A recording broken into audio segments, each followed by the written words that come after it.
היי, נעים להכיר, שמי יפעת, אני מנחת NLP ומדריכת הורים. יש לי דקה לדבר, אז אני אדבר מהר, ואם תרצו עוד פרטים, אתם מוזמנים להיכנס ללינק המצורף. או פשוט להרים טלפון, אני תמיד שמחה לדבר ולענות על שאלות.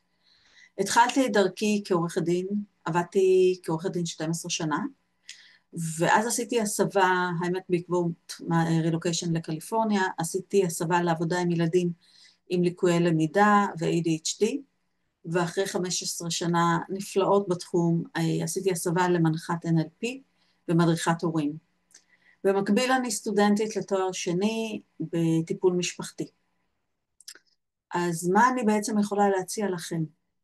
אחרי 1,500 שעות של טיפול ולקוחות מרוצים, אני יכולה להציע לכם לעשות שינוי.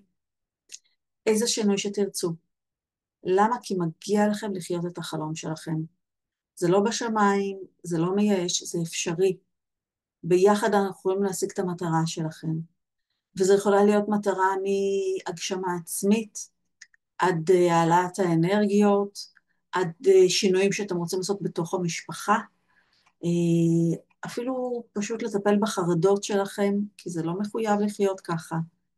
אפשר להשיג חיים רגועים, שלווים, כשאתם מרגישות שלמות עם עצמכם, וכל שינוי, גם הרזיה, כל שינוי שאתן רוצות, אפשר להשיג אותם. אני חושבת שהכלי של ה-NLP הוא כלי מאוד חזק, הוא כלי מאוד עוצמתי, ומצליח לעשות שינויים עמוקים ומהר.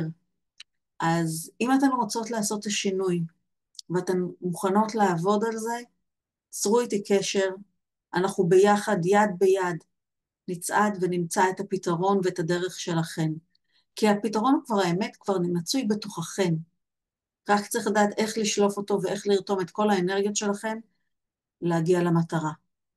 אז צרו קשר, ואני אשמח לענות על כל שאלה. אתן לא לבד. להתראות.